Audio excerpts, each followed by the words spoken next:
É a nossa oração que fazemos, em nome de Jesus. Amém e amém.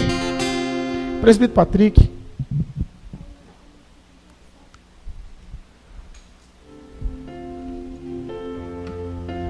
Esquecemos do Ian, né?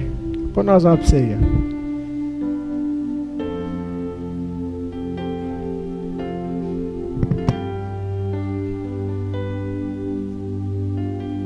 Glórias a Deus.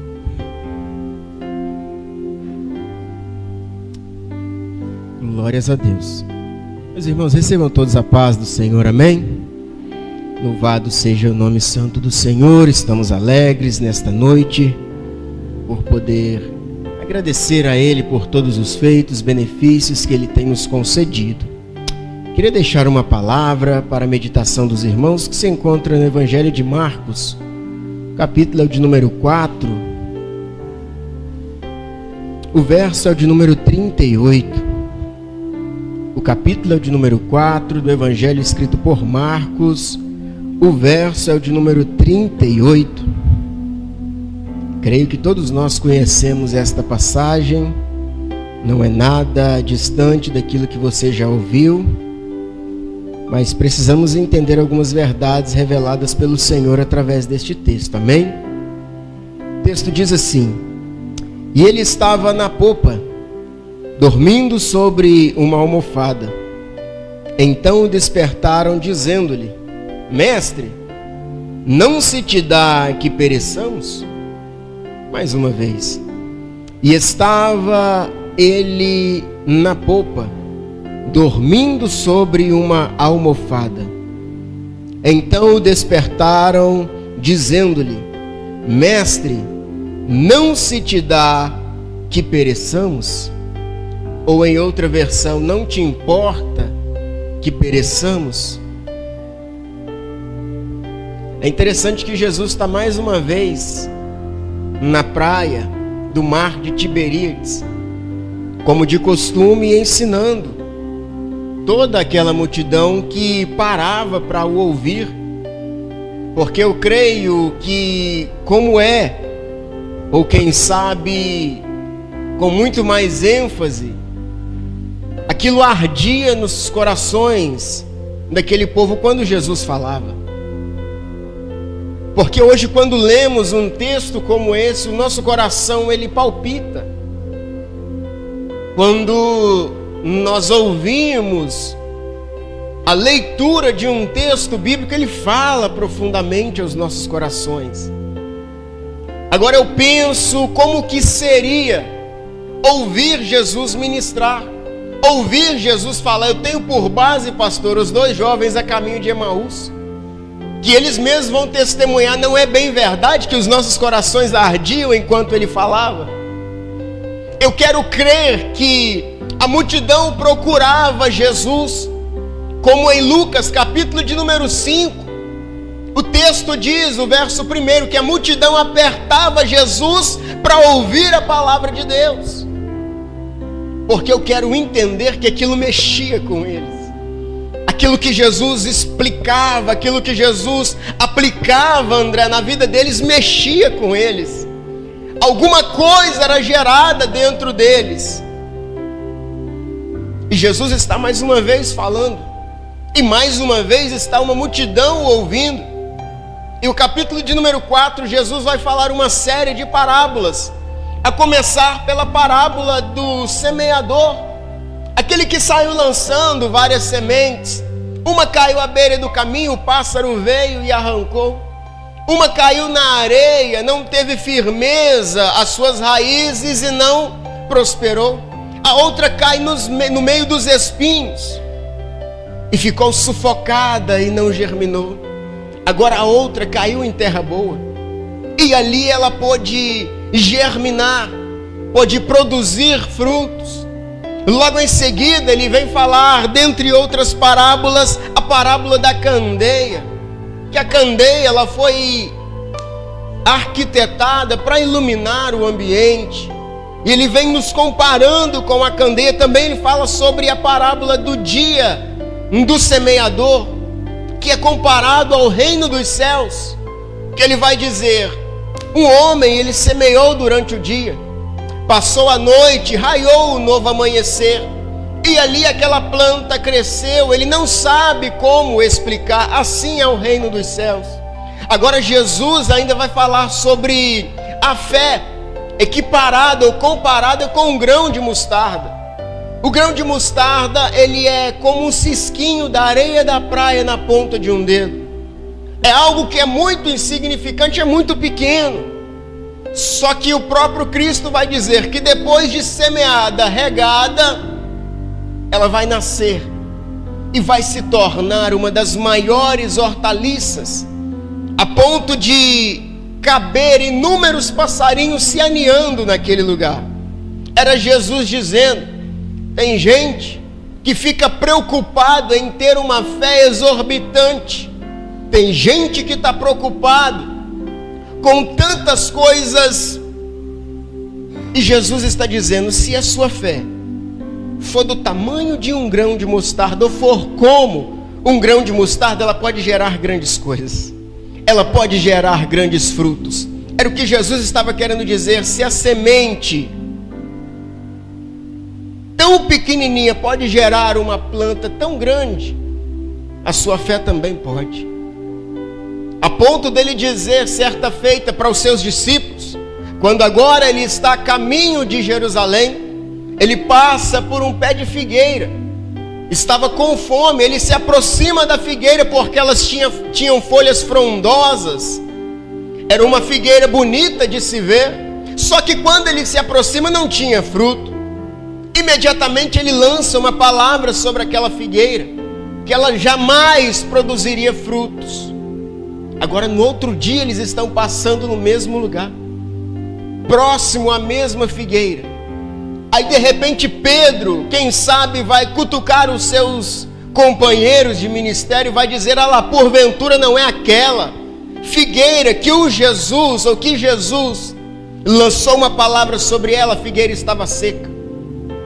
Aí Jesus percebe que os discípulos estavam admirados com aquilo. Eles vão dizer: vocês estão admirados que eu falei com a figueira, ela secou?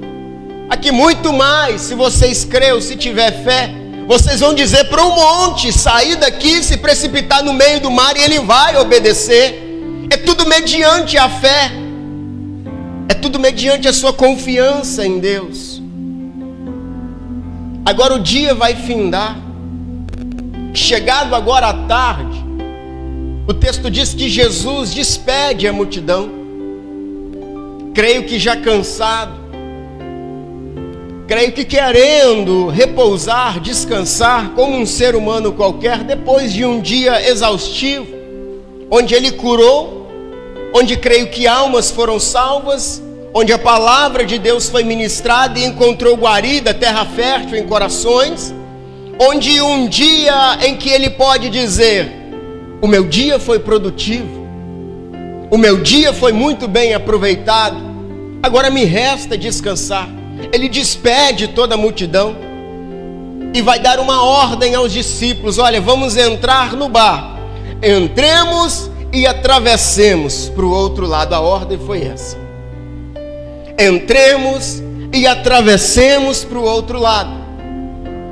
Muito obediente, os discípulos vão entrar no barco e vão seguir rumo a outra margem do mar de Tiberíades, ou lago de Genezaré.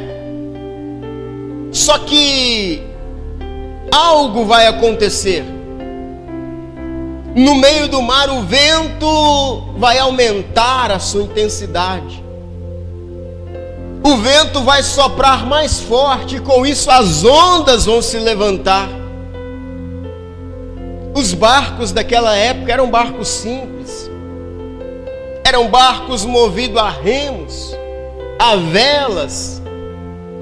Agora imagina um barquinho como esse que estamos tentando ilustrar, sendo açoitados por fortes ondas, por fortes rajadas de vento. Isso causa preocupação, isso causa espanto, principalmente devido à negritude da noite, à escuridão da madrugada. o que acontece é que os discípulos vão se desesperar. Mas você já ouviu, eu só vou repetir. Aqueles homens eram pescadores, tinha ao menos 4 pescadores: Pedro, Tiago, João e André. Eles entendiam de vento, entendiam de navegação e muito mais de embarcação. Só que dentre esses que se preocupam também estão os pescadores. Então eu já quero começar a entender que essa tempestade ela era assustadora, era algo preocupante, porque o alarde que eles vão causar vai trazer a nós esse entendimento. E é bem verdade que nós ficamos tranquilos quando conseguimos controlar a situação, quando percebemos que conseguimos contornar tudo aquilo ali. Pensamos, está no meu controle, eu não procuro ninguém quando eu posso resolver o problema, eu não bato na porta de ninguém se eu percebo que eu consigo fazer por mim mesmo o problema ser solucionado. Só que não é o que acontece aqui. A tempestade é tão forte que sai do controle dos pescadores, que sai do controle daqueles que entendiam de navegação. Então é nesse momento que eles percebem que lá na popa tem aquele que deu a ordem para eles entrar. Só que a ordem foi para entrar e atravessar. Aí quando a tempestade se levanta, eles já não têm mais o controle da situação. Jesus está na popa do navio dormindo, porque, como eu já disse, estava cansado. Eles vão despertar Jesus. Eu sei que é redundante, alguém já pregou isso, você já ouviu,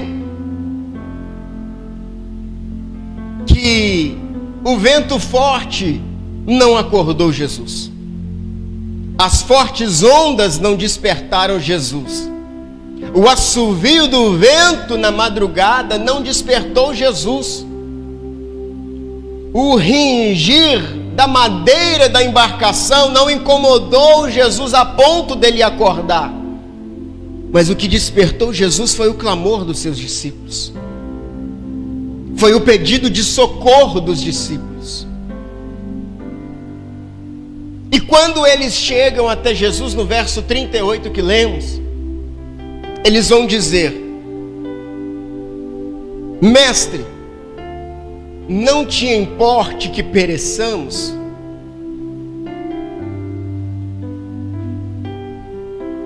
Não te importa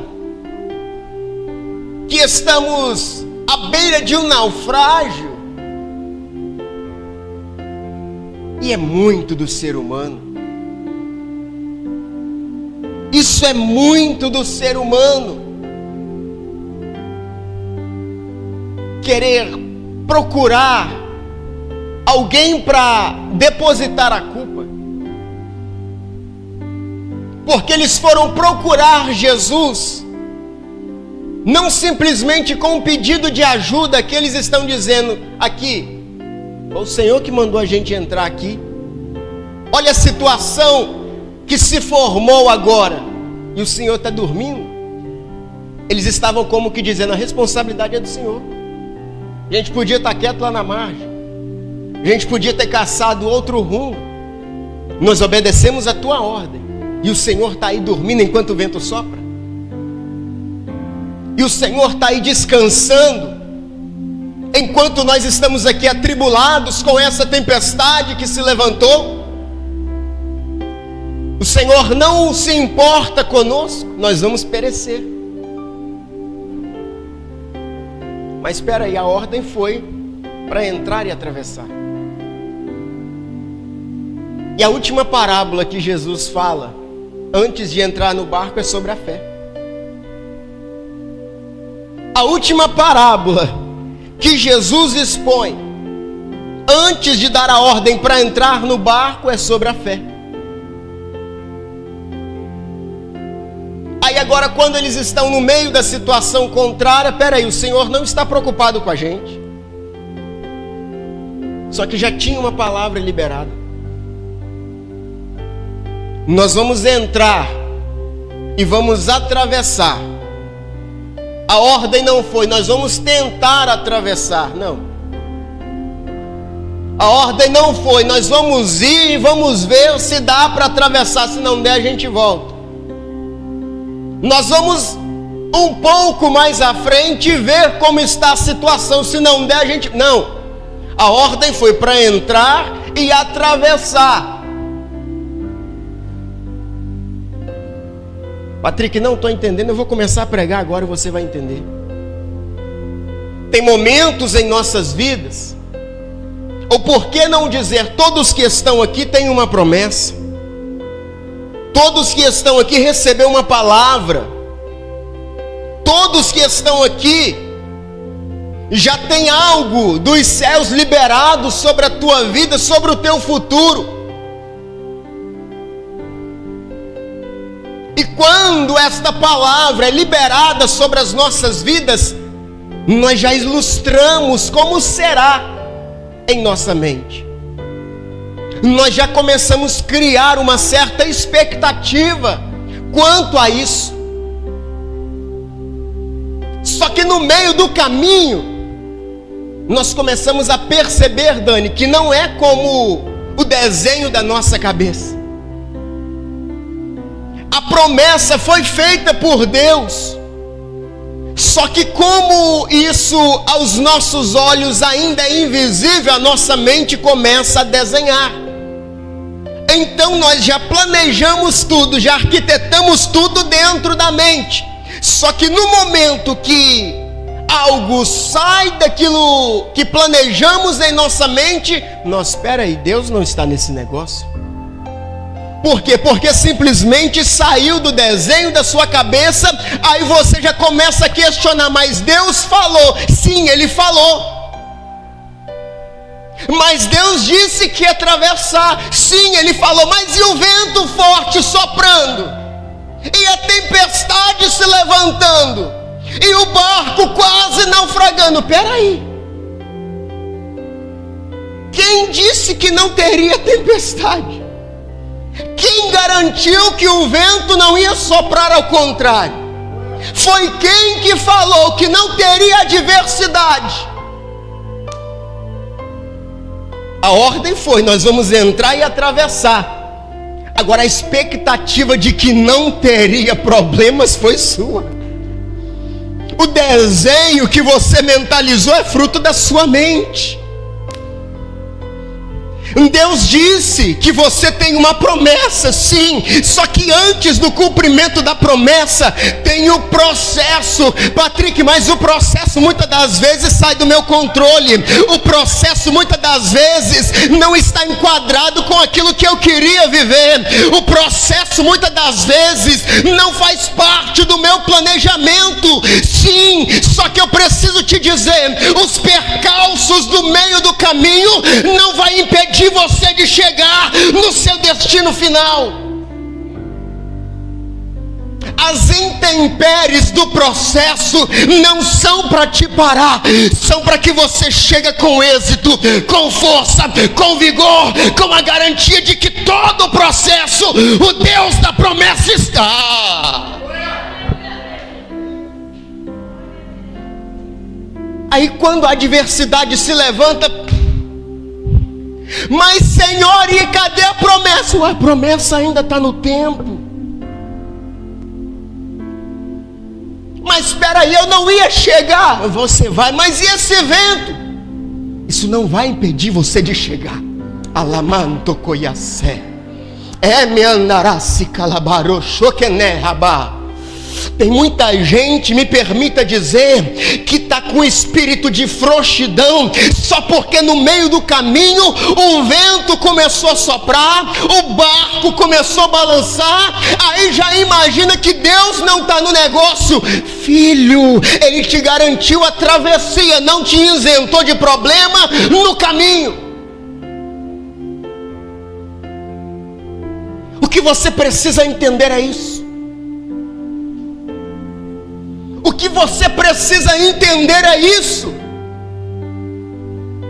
E me permita dizer, o século 21 está cheio de cristão com o espírito de Naamã. O que é isso? Vou desenhar. Evangelista Solimar que fala, vou desenhar. Vou desenhar para você entender. Está lá, 2 de Reis, capítulo de número 5. O general do exército da Síria, um homem por nome de Naamã. Muitas vezes o Senhor o concedeu vitória para o exército sírio, através daquele homem, só que era um homem leproso. Um homem influente, mas era leproso. Só que dentro da sua casa tinha uma menininha que foi tomada como escrava para servir dentro do seu lar. Agora, certo dia, essa menininha vai falar com a esposa de Naamã que, oxalá, se o meu senhor Naamã estivesse lá, diante do profeta que está em Samaria, ele ia ver que ainda há Deus em Israel. A notícia chega até Naamã, Naamã corre. Quando ele chega lá em Dotã, com toda a sua cavalaria, bate na porta de Eliseu. Eliseu só manda Geazi, fala para ele se lavar 7 vezes no Jordão. Pensa num tapa na lata de Naamã. Na hora que a notícia chega para Naamã, qual que é a atitude dele? Eu vou virar as costas e vou embora. Porque a conversa lá foi que o homem ia me curar. Aí olha a ilustração na mente dele, pastor. Peraí, eu vou até lá, não é, André? Eu vou até lá, ele vai invocar o nome do Senhor, vai fazer uma oração de descer fogo do céu, vai passar a mão sobre o leproso e ele vai ser curado. Olha a ilustração da mente dele. Ninguém falou que ia fazer isso. Ninguém falou que ia ter um ritual para ele ser curado. Aí, como não estava acontecendo de acordo com o desenho da sua mente, o que ele estava fazendo? Vou voltar para casa. É aí que o crente perde a vitória. Porque está colocando expectativa em algo que não foi Deus que falou, que não foi Deus que garantiu. Gente, o próprio Cristo mesmo disse, aqui, Lucas 9:23, quem quiser vir após mim, negue-se a si mesmo, tome a sua cruz todos os dias e me siga. Verso 24, porque todo aquele que quiser ganhar a sua vida, já perdeu. Mas todo aquele que perder a sua vida por amor de mim, esse já ganhou. É Jesus dizendo, o evangelho já vai começar com renúncia. O evangelho já vai começar com você tendo que abrir mão de muitas coisas. E para piorar para muitos, ele ainda vai dizer, no mundo vocês vão ter aflição. Mas espera aí, Patrick, não é bonança não, é aflição.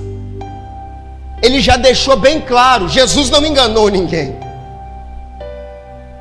Jesus não enganou ninguém. Ele disse aqui, vão perseguir vocês por amor de mim. Só que é o seguinte, aquele que perseverar até o fim, está lá em Apocalipse, vai ter garantido a coroa da vida. Não é isso que ele fala para a igreja de Filadélfia? Por causa que vocês não negaram o meu nome e guardaram a minha palavra, eu também vos guardarei do dia da tribulação que há de vir sobre a terra. Gente, nós precisamos parar de confundir a promessa do Senhor com o mar de rosas que criamos em nossa vida. É por causa disso, pastor, que foi dito hoje pela manhã, a quantidade de desigrejado decepcionado. Não é decepcionado com Deus, não. É decepcionado com o fruto da imaginação. Porque Deus não engana ninguém.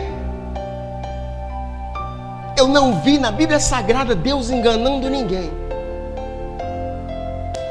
E todas as vezes que um servo ou uma serva de Deus é usado para te entregar uma profecia, ele sempre vai dizer: algumas coisas as portas vão apertar, mas fica tranquilo, Deus está contigo. O vento vai soprar um pouquinho mais forte, mas é só para te fortalecer. Deus é contigo. Aí eles vão despertar Jesus: mestre, aqui a gente vai perecer, o senhor não está nem aí não? Peraí, rapaz, eu acabei de falar sobre a fé.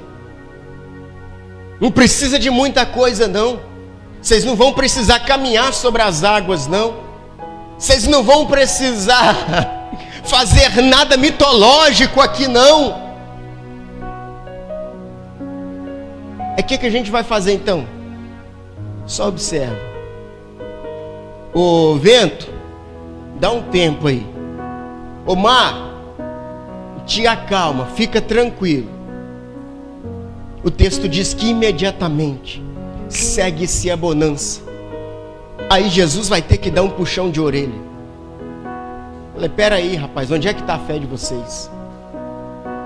Por que vocês estão temendo tanto? Era Jesus como que dizendo: a minha palavra não está tendo valor no coração de vocês? Porque eu não garantia a travessia? Se eu quisesse colocar vocês em maus bocados, eu estava lá na praia, não estava aqui no meio. Se eu não tivesse preocupado, eu tinha dito para vocês entrar. Se vira para lá, eu vou ficar quieto. Não. Ele está ali. Ele está ali.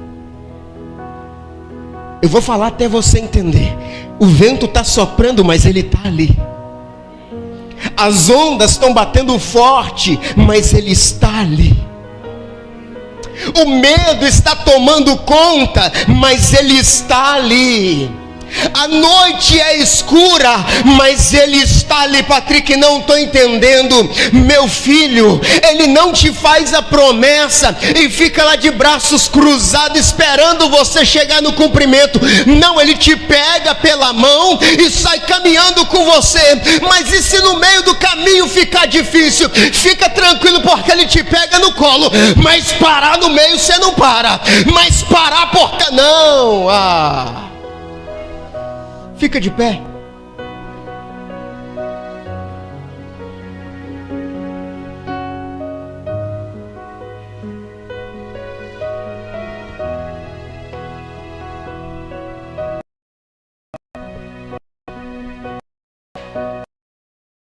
Dificuldades e as adversidades do caminho abalar a tua fé quanto à palavra de Deus que foi liberada sobre a tua vida. Não deixe que a circunstância, por ter saído do teu controle e não estar como você imaginou que estivesse, tirar você do foco. Porque pode ter saído do teu controle, mas do dele não. Pode ter saído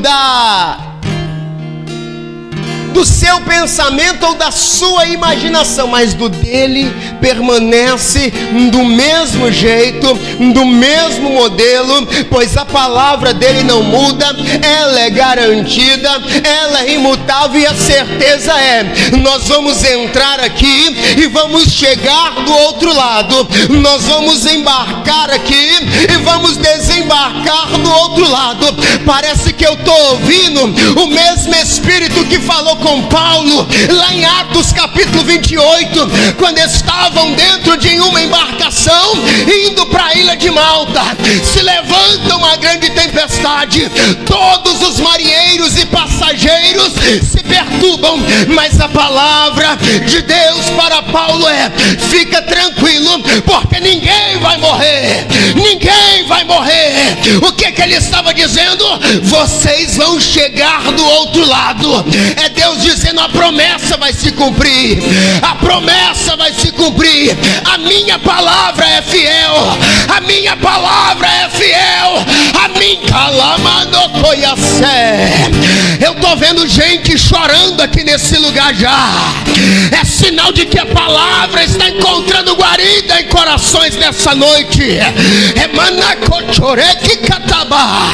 É Deus dizendo: pode ficar tranquilo, porque eu estou contigo. Porque eu estou contigo. Deixa o vento soprar, eu ainda estou no barco. Deixa as ondas se levantar, eu ainda estou no bar. Planos de Deus, ninguém impedirá.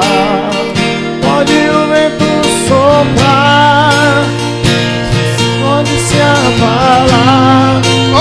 Se Deus tem um plano contigo,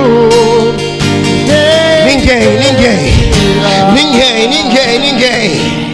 Lembra lá de Isaías capítulo 43, o verso de número 13. Antes que houvesse dia, Ele é, e ninguém há que possa fazer escapar das tuas mãos. Agindo Ele, quem? Me cita um nome, me aponte alguém que pode impedir o agir de Deus. Não tem demônio no inferno, não tem homem na terra que pode impedir o trabalhar de Deus nessa alma. Que tudo pode, os seus planos podem se frustrar. A vontade é boa, minha vida em tuas mãos está. Dos teus planos podem se frustrar. Oh, aleluia. Eu quero orar com você. Eu quero orar com você. E se nessa noite, porventura entrou alguém nesse lugar, pensando que as intempéries da vida vai impedir você de chegar no cumprimento da promessa, os percalços do meio do caminho estão sendo um obstáculo de você chegar do outro lado, eu quero convidar você a colocar a mão no seu coração.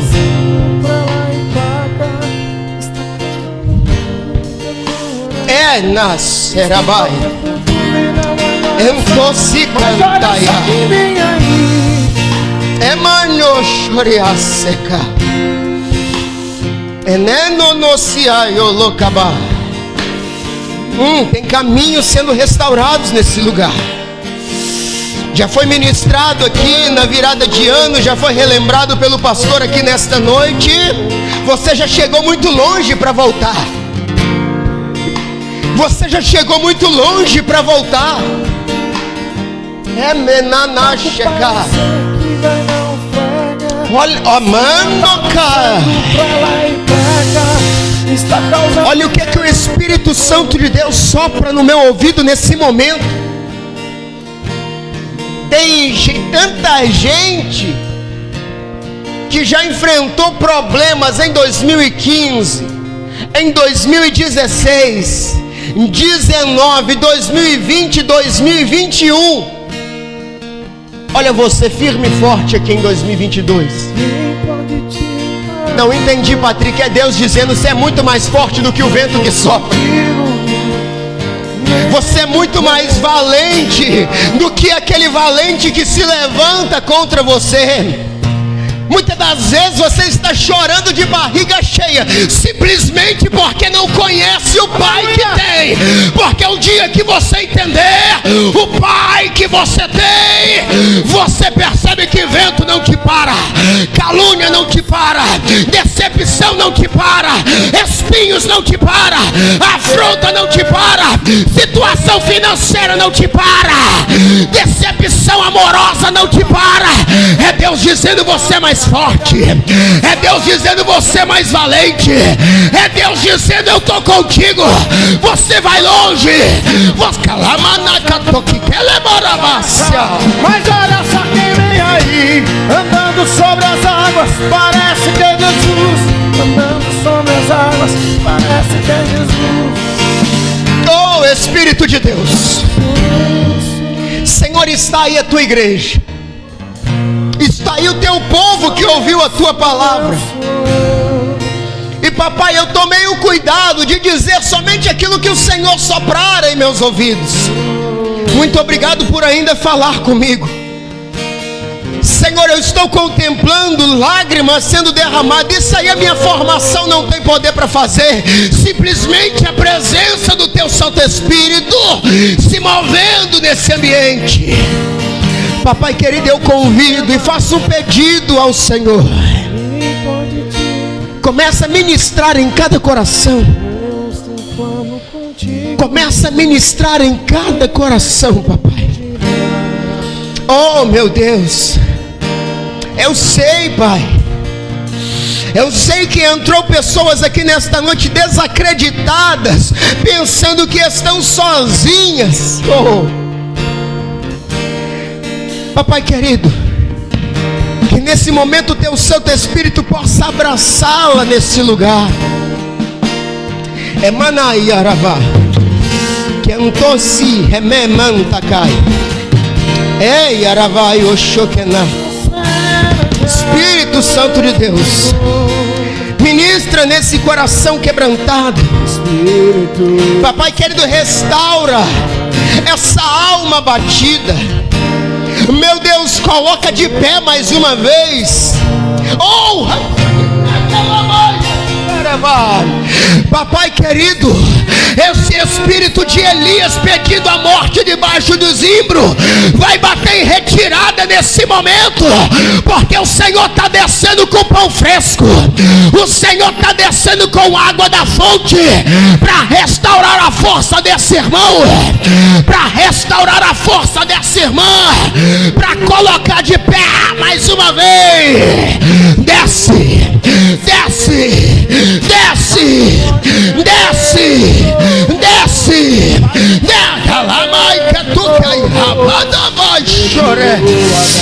vai caminhar mais uma vez, vai voltar a caminhar de novo, faz o monte tremer de novo. Não vou ficar olhando, vendo o monte tremer. Eu vou entrar na nuvem, a tua face eu quero ver. Não vou ficar olhando, vendo o monte tremer. Eu vou entrar na nuvem, a tua face eu quero ver.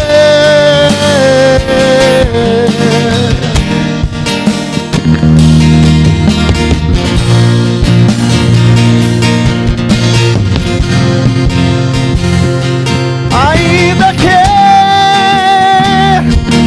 pra te servir, Jesus, eu tenha que chorar, te servirei porque comigo estarás. Sofrer contigo é bem melhor do que